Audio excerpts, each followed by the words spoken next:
Yes. Good evening, everyone. From today, we are going to start C programming. C programming with data structures. C programming with data structures. See, already we started this batch and so many demos already we completed. Apart from that, we are going to see how we are going to work with C language, what kind of concepts are there. Okay. And slowly we are going to practice the programs with this C language. Step by step, we are going to do. For this, we need some programming theoretical parts as well as we are going to learn the programming approaches also. So in today's session, the important things which are required for any programming language, I'm going to discuss. Already the introduction part, everything is available in our YouTube channel. You can check because majority of the students already attended the classes. Anyway, for them, I will revise and I will continue. And what is the title of this course? This course is nothing but so C with data structures. C with data structures, where we are going to cover C language along with data structures. The duration of the course is nothing but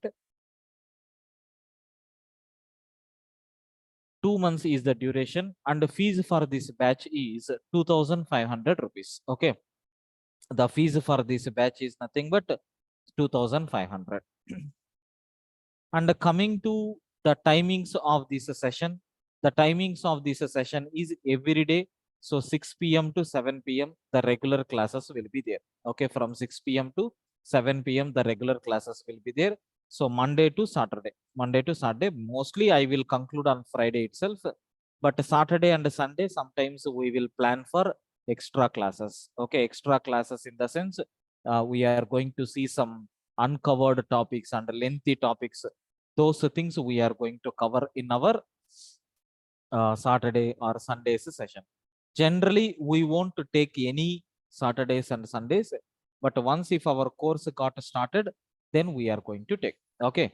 So now we will go for introduction and step by step. Sir, first step, I want to talk about language. What is mean by language? Yeah, with this we are going to get the running notes and recorded videos also will be given for you. So the first topic in this C language is nothing but we have to talk about what is mean by language. And I think everyone know a language is nothing but a communication medium between two things. A language is nothing but what? Communication medium between two things. So I can say a language is nothing but so communication. Okay, communication between or communication medium between two things. Okay, so if you want, I can say computer language is there. Computer language is there. Like we have Java language is there. English language is there. Okay, Telugu language is there. Telugu language is there, and we have Tamil language is there. Okay, so Chinese language is there. Urdu language is there. Hindi language is there. Like we have different types of languages are there. Okay, so what is the general meaning of language? It is nothing but a communication medium between two things. Sir, I want to communicate with another person, then we are going to use Telugu or Hindi or Tamil or Urdu or any other language to speak with other person. Sir, I want to communicate with my mobile. There also we are going to use one language. That language is nothing but what? That language is nothing but what? So here we are going to use in the form of zeros and ones, because every mission can understand only zeros and ones, right? So in the same way, here we are going to use zeros and ones, but we can't directly communicate with zeros and ones, right? That's why we will use programming language, or I can say computer understandable language, so to communicate with the mission. In general, if you take our mobile, we are going to use Android OS, okay, otherwise iOS. So these operating systems we are going to use it to communicate with our mission, right? Generally, how you are going to operate the interface, the operating system is providing feature for you. Okay. Similarly, if I am taking the classes in the Zoom means, so my Windows operating system is providing support for me like this. So generally, what is mean by language? It is nothing but a communication medium between two things. We have so many languages are there. So some languages humans are going to use, some languages mission can understand, other languages a human and a machine can commonly use. This is nothing but what we have.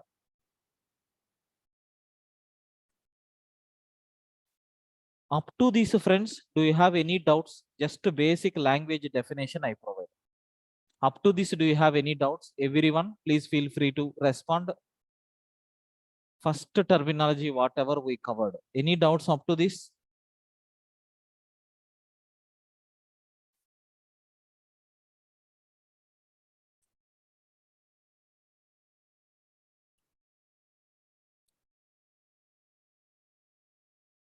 Right.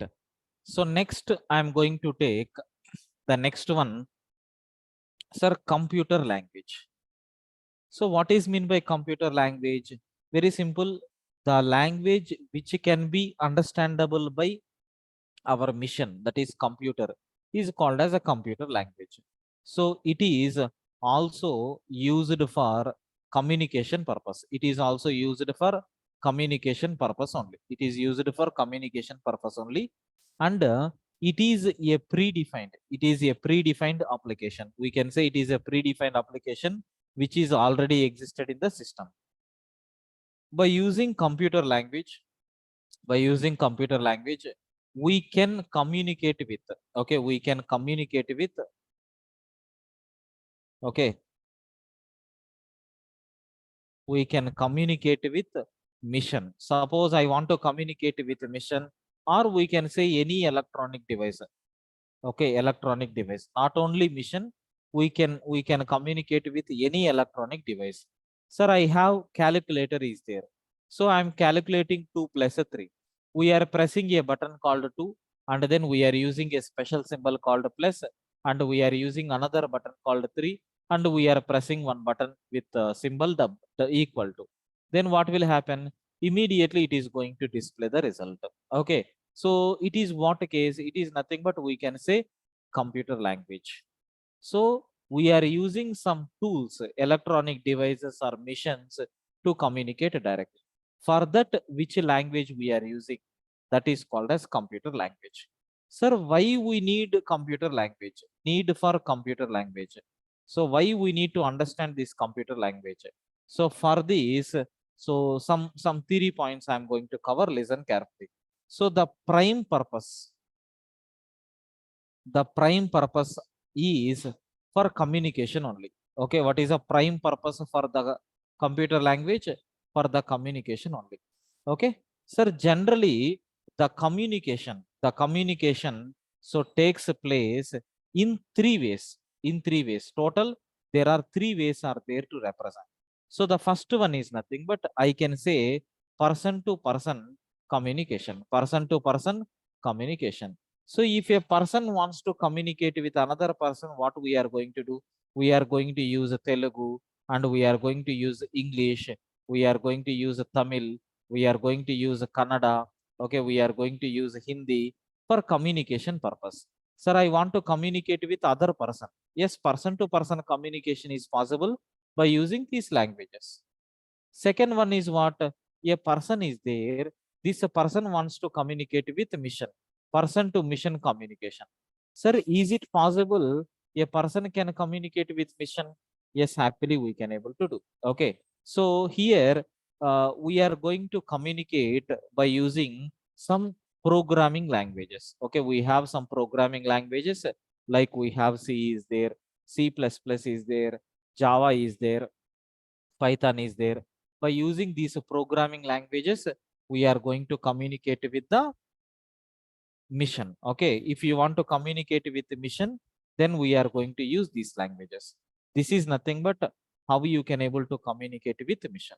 Okay, sir, is it possible to communicate with mission by using programming languages? Means yet, but how to write the programming language, how to write the programs. That is our main agenda. Okay, we will start building the applications by using C language. Later, you can able to develop by using Java, by using Python, like that. And the third way of communication is nothing but mission to mission communication. How a mission can be communicated with another mission. So for this, what we are going to use, we will use a binary language for communication purpose, which consisting of zeros and ones, which consisting of zeros and ones. Of course, we can't frame any instructions. So we can't frame any instructions. We can't frame any instructions by using zeros and ones. At any point of time, we can't frame any instructions by using zeros and ones. That is nothing but the biggest drawback what we have. Okay, so that is the reason. So to communicate with mission, we are depending on some programming language. Okay, let me convert this into a small diagram so that you can able to understand very well. For example, consider I want to represent the first case. What is the first case? I want to take, so person to person communication. So how it is possible? Consider here first person is there. Okay, first person is there like this.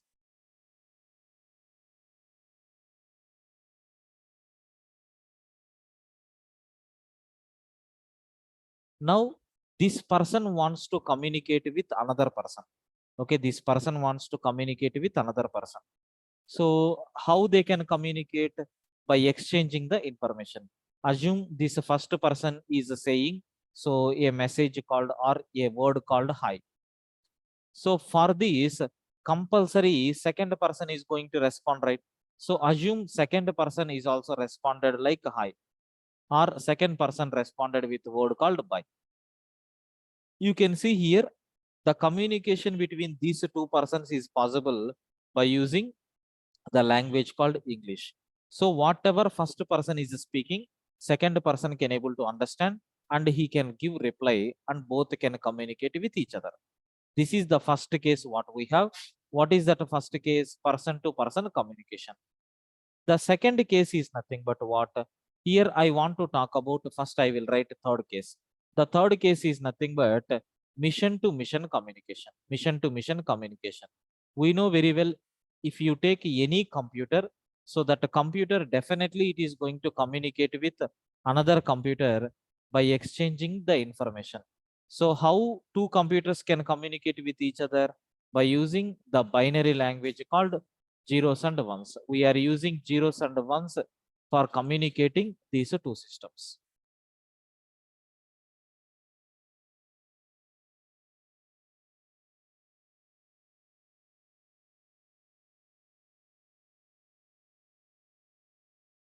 Like this we have. So inside this was what instructions will be there? The instructions will be there in the form of zeros and ones. And in this mission also, it can understand only zeros and ones. So these two can communicate with each other by exchanging the data in the form of zeros and ones. This language is called as what? Mission language. This is nothing but the second case what we have. Now, I mean third case. The second case is nothing but what? A person communicating with the mission. So person to mission communication. Is it possible or not? Actually, it is not possible, because if you take any person, so already we have person diagram is there. Let us bring this particular person. So he is nothing but a person. So now he wants to communicate with the mission. The only problem here is human can understand only English. Okay, human can understand only English. But here a mission can understand zeros and ones, which is nothing but binary. So how it is possible to compact with each other? It is highly impossible. So that's why what we are going to do is we will use some intermediate person. Okay, so this person is responsible to convert the data. Okay, I can say this is nothing but I can say translator. Okay, translator. What is the purpose of this translator? This translator is going to convert your program into mission understandable format. It will take the input from in the form of English and it will write the instructions and it will convert it into mission understandable code. Similarly, after calculation, after computation, my mission is going to return the data in the form of zeros and ones that a translator again reconvert your data in the form of human readable code and it will give. This is nothing but the things which are happening internally. So for person to person communication, nothing is required. We can communicate directly because both are in the same channel. We know the programming language. I mean, we know the language which we are speaking. And coming to mission, so first mission is first mission and second mission. Both are in the same channel. No problem at all. They can exchange the information by using these zeros and ones. They can understand each other. But third case is difficult. That's why we appointed a person called a translator. So what is the purpose of that translator? Whatever instructions that we are giving, it will convert those instructions in the form of zeros and ones and it will execute. This is nothing but the things which are happening internally. Can you please confirm everyone, is this a types of programming languages? I mean, so types of languages need for computer language. Is the concept is clear for you people, friends? Please confirm.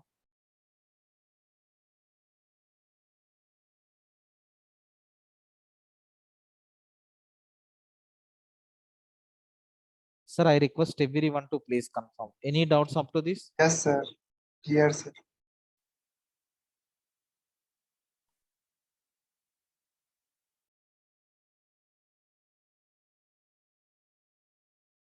Right.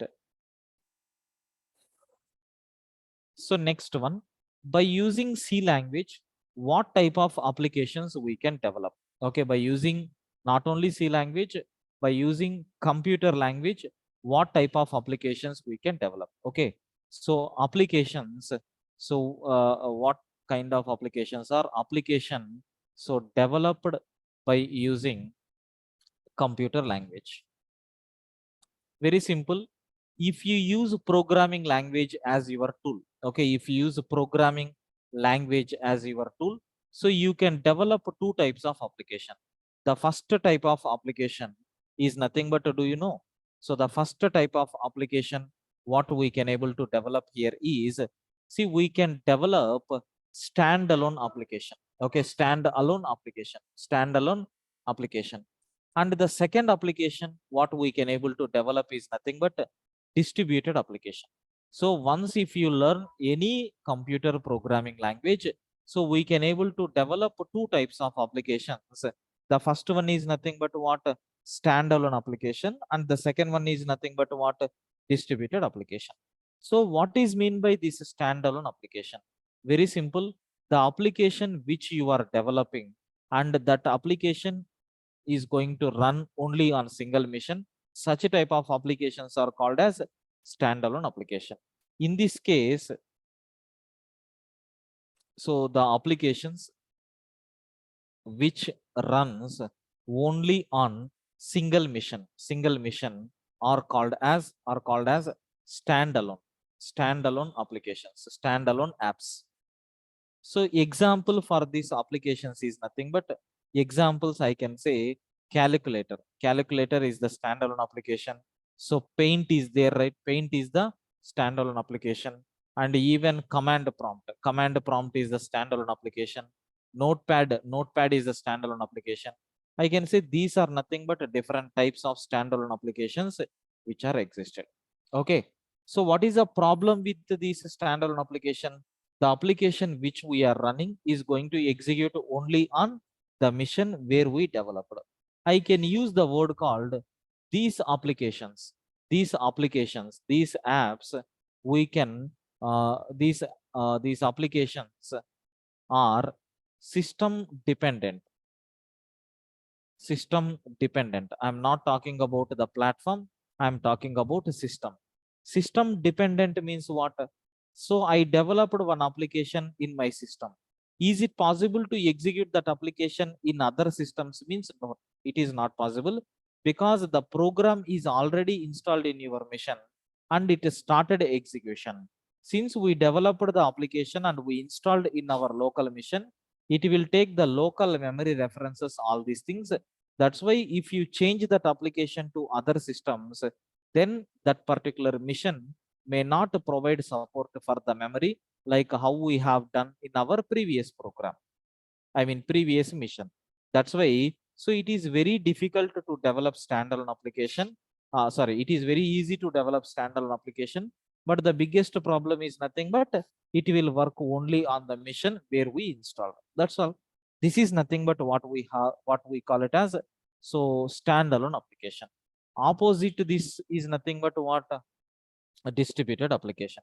So these kind of applications also we can develop by using computer programming language. Here in this distributed, the application so which runs the application which runs so which runs in multiple missions, okay, in multiple missions are called as so web distributed applications.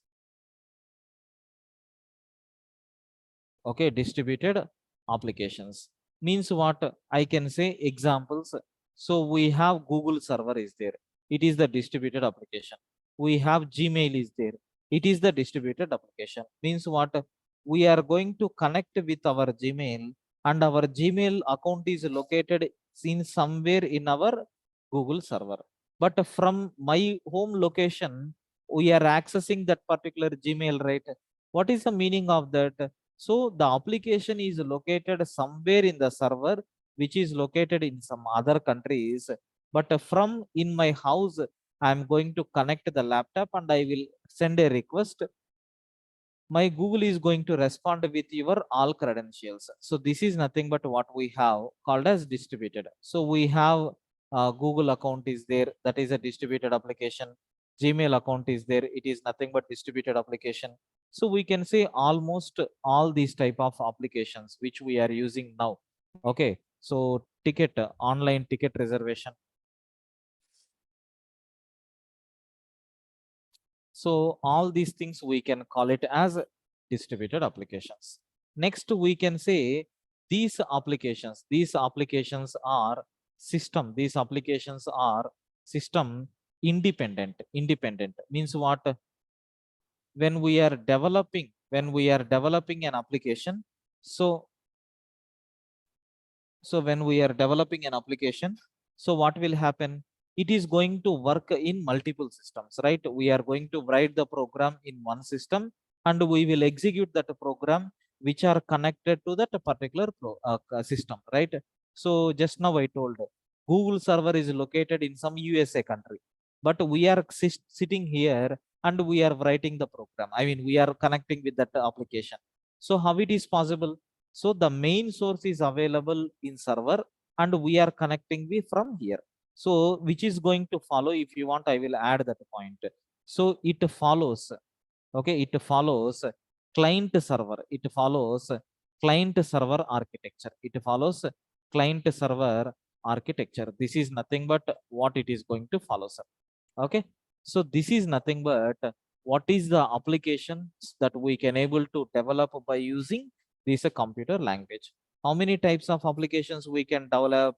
Standalone applications we can develop, and distributed applications also we can develop. This is nothing but what we have. I think you people got at least some idea by learning the programming languages what kind of applications we can able to develop. Can you please confirm any doubt in this basic terminologies, whatever I covered till now?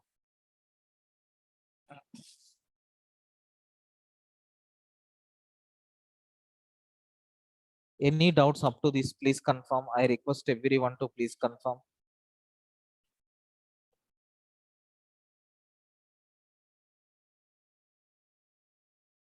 Right, sir, please respond. No, sir, no doubt. Right,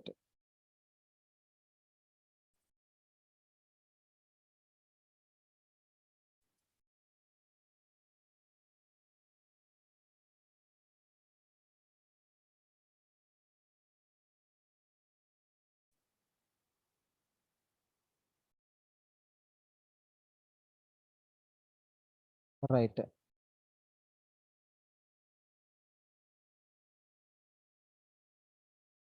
So the next one, what we are going to discuss here is how internally our C language instructions, I mean C language program is going to execute. So for this, we have another diagram is there. Let us draw this. Now see, first we are going to start developing one application. Okay, I am going to write the program. Assume I am going to write a C program now. Okay, of course, just how internally it is working, I am going to demonstrate for you people. Okay, internally how my program is going to execute. Suppose consider the person has written some code here. Okay, assume this code contains some instructions like this. Some English statements only will be there in C language also. Like we have certain statements are there. Now I can say this one is nothing but sir source code. Source code means what? The program, whatever you have written, that program is called as what? Source code. Source code means the program which you have written is called as what? Source code. So I developed source code. Then what will happen? Directly, is it possible to execute that particular source code in a computer mission? Not possible, right? Just now I told, because a mission can able to understand only zeros and ones. That's why we can't directly run the program. That's why what we are going to do is we will generate some intermediate code. Okay, we will generate some intermediate code. What is that intermediate code contains is nothing but this data will be in the form of ones and zeros. Okay, this data will be in the form of so zeros and ones. So the data is in the form of zeros and ones like this. So do you know this language is called as binary language, binary code, or I can able to use mission code. Okay, or sometimes we are going to use object code. All these terminologies are same. So whatever source code that we have written, it has to be converted into mission code. Then only a mission is going to respond. Then only a mission is going to respond. So how you can able to write this?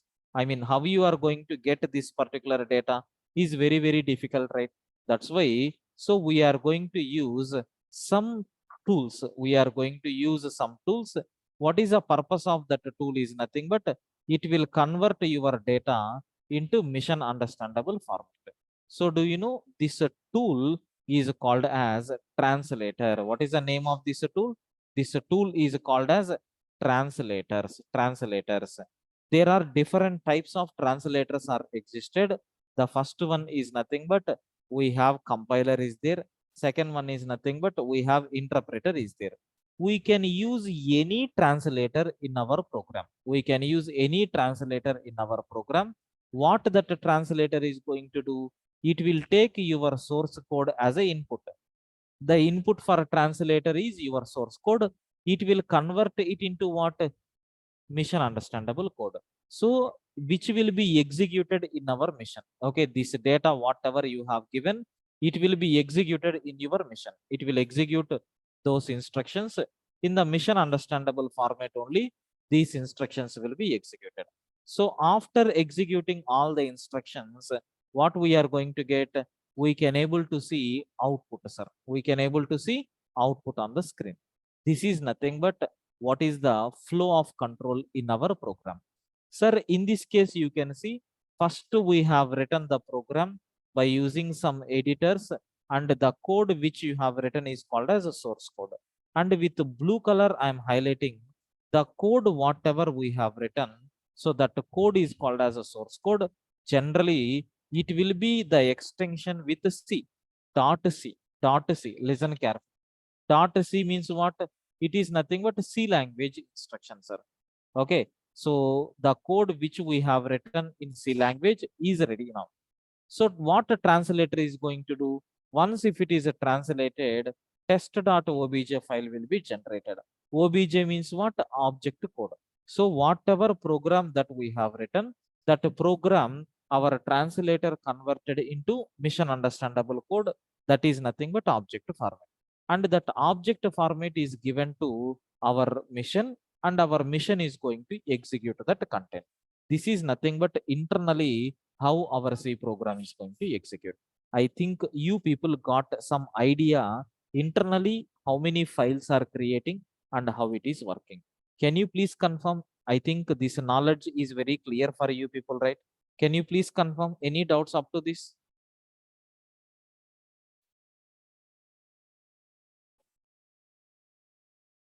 Right, I request everyone to please confirm, friends. Any doubts up to this?